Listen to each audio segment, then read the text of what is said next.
Hello everyone, how are you all. कैसे हैं आप सब। लीगल गुरु के आज के सेगमेंट में आपके साथ मैं हूं आपका मित्र हेमन मेहरा। दोस्तों, आज के सेगमेंट में हम बात करने वाले हैं जजेस की सिक्योरिटी और एडीजे उत्तम आनंद की डेथ केस के बारे में। दोस्तों, 28 जुलाई की सुबह झारखंड के एडीजे उत्तम आनंद मॉर्निंग वॉक के लिए निकले थे।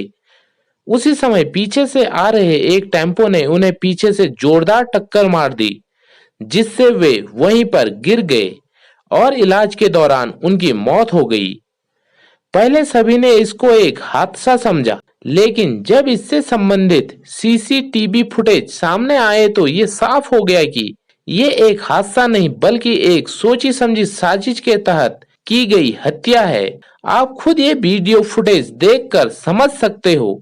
जिस तरह से टेम्पो अपनी साइड बदलकर जज उत्तम आनंद के पीछे गया और पीछे से टक्कर मार के सीधे भागता हुआ दिखाई दिया, उससे साफ हो जाता है कि ये कोई हादसा नहीं बल्कि हत्या है। ये तो जांच के बाद ही पता लग पाएगा कि एडीजे उत्तम आनंद की मौत हादसे से हुई या फिर उनकी हत्या की गई।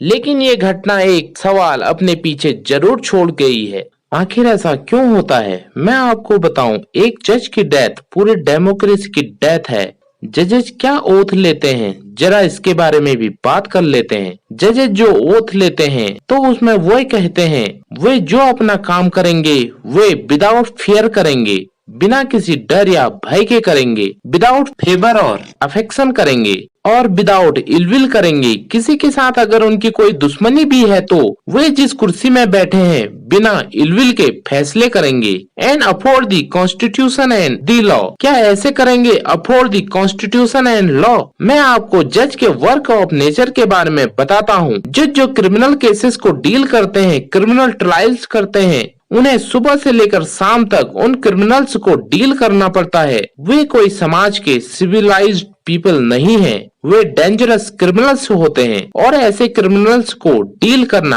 आसान नहीं होता है। एक जज दिन भर में कई आदेश पास करता है, किसी की बेल रिजेक्ट करते हैं, किसी के खिलाफ आदेश पारित करते हैं। न जाने कितने ही लोग इनके दुश्मन बन जाते होंगे। अगर जजेस को प्रॉपर सिक्योरिटी नहीं दी जाएगी तो जो उन्होंने ओथ ली है उस ओथ पर वे कैसे खरे उतरेंगे। जो उन्होंने ओथ ली है कि बिना फियर किसी भी डर या भय के अपना कार्य करेंगे। पूरे देश के जजेस के मन में धनबाद की घटना के बाद कहीं ना कहीं तो कुछ डर बैठ ही गया होगा और यही कारण है कि मुझे आज ये वीडियो बनानी पड़ रही है। मैं धन्यवाद करता हूँ सुप्रीम कोर्ट बार एसोसिएशन का, जिन्होंने इस मामले को कोर्ट में सबसे पहले मेंशन किया, जिसमें झारखंड हाई कोर्ट और अब सुप्रीम कोर्ट ने भी स्वतः संज्ञान ले लिया है और जांच शुरू हो गई है। Chief justice of India N V. Ramana ने झारखंड के मुख्य सचिव और डायरेक्टर जनरल ऑफ पुलिस यानी डीजीपी को इस मामले की जांच रिपोर्ट सुप्रीम कोर्ट में दाखिल करने के आदेश कर दिए हैं। खबर यह है कि एडीजे उत्तम आनंद कुछ सेंसिटिव मैटर्स को डील कर रहे थे। बड़े बड़े गैंगस्टर की बेल एप्लीकेशंस को रिजेक्ट कर दिया था। शायद ये भी वजह हो सकती है कि कुछ क्रिमिनल्स ने मिलकर इस घटना को अंजाम दिया हो। हालांकि ये जांच का विषय है। इस तरह से भी अगर जजेस को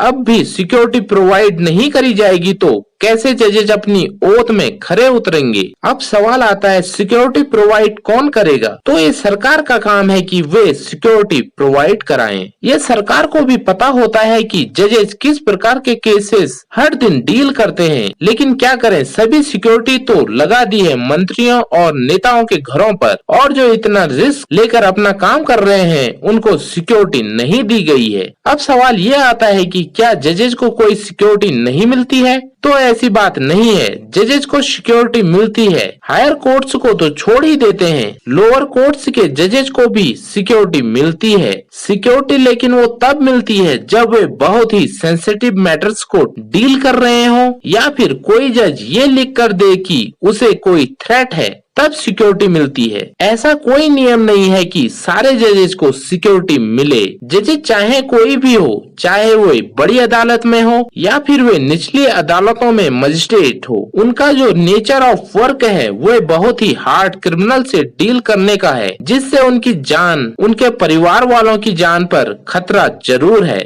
और आगे आकर हमें उनके सिक्योरिटी का प्रबंध करना चाहिए, वरना ये डेमोक्रेसी केवल पेपर पर रह जाएगी। आने वाले जनरेशन इसे देख नहीं पाएंगी, केवल इसे पेपरों में पढ़ सकती है। कहने को तो हम कहते हैं जजेज आर इंडिपेंडेंट, क्या पेपर पर लिखने से जजेज इंडिपेंडेंट हो जाएंगे? नहीं, उनके लिए सरकार को ग्राउंड पर काम करना पड़ेगा। सभी जजेज को सिक्योरिटी प्रोवाइड करनी पड़ेगी। इस मामले में बार और बेंच का रिलेशन हमेशा से ही एक हेल्दी रिलेशन रहा है। जजेज अपने नेचर ऑफ वर्क की वजह से अपनी बात मीडिया में नहीं रख सकते हैं, परंतु हम एडवोकेट से ये बात सरकार तक पहुंचाने की कोशिश कर सकते हैं। उसी के लिए आज की ये वीडियो भी बनाई गई है। हमने देखा कि जजेज को मार दिया जा रहा है, वकीलों को मार दिया जा रहा है। अभी बार काउंसिल ऑफ इंडिया ने एडवोकेट प्रोटेक्शन बिल का ड्राफ्ट तैयार किया है, जो अभी भी पास होना बाकी है। अगर ऐसा ही चलता रहा तो डेमोक्रेसी को बचाना मुश्किल हो जाएगा।